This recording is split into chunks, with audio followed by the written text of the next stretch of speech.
Қазақстанда мал көңінен электр қуаты мен жылу өндіретін жалғыз биогаз кешені бар. Ол Қостанай облысының Қарасу шаруашылығында.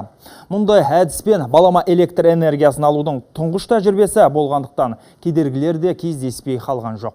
Тек былтыр тамыз айында ғана кешен іске қосылды. Ал алдағы жазда осы биогаз кешені толық қуатына көшсе, жылына 2 миллион 700 мың киловатт электр қуатын сыртқа сата алады. Жасыл экономиканың жарқын үлгісі жайында өңірдегі тілшіміз Мағауия Қалиева әңгімелейді. Қарасуда малдың қи тезегінен жарық пен жылу өндіретін кешен 2009 жылы тұрғызылды.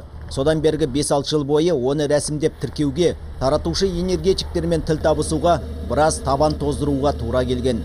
Ақыры еліміздегі тұңғыш биогаз орталығы өткен жылдың тамыз айынан тоқ бере бастады.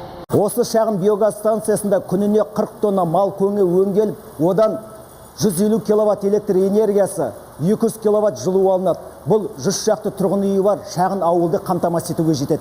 Әзірге биогаз кешені жартылай қуатында жұмыс істеуде. Соның өзінде шаруашылық өз нысандарына қажетті электр энергиясының 70%-ын жауып отыр. Ақшаға шаққанда 15 миллион теңге үнемдеген. Божыған мал көңінен газдың бөлінуі, одан электр қуатының өндірілуі арнайы монитор арқылы бақыланады. Барлық процесс орталықтандырылған жүйе арқылы басқарылады. Мына жерде біз жылу температурасы мен қысымын қадағалап реттеп отырамыз. Ал енді биогаздан бөлінген органикалық қалдық егістік танаптары үшін таптырмас тыңайтқыш. Шаруашылық жетекшілері оны да болашақта пайдаға асырмақ. Мы можем производить биоудобрения.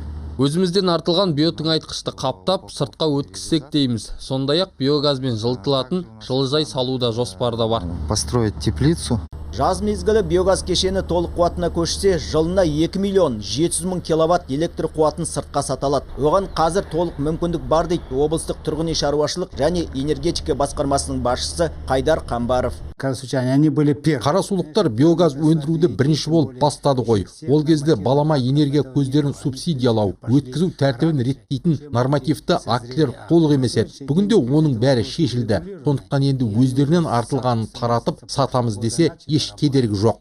Яғни Қарасу ауылы тұрғындарының үш есе арзан жасыл энергетиканың игілігін көре бастайтын күнде алыс емес. Мағауия Қалиев, Сергей Трахтенберг, қорытынды жаңалықтар, Қостанай облысы.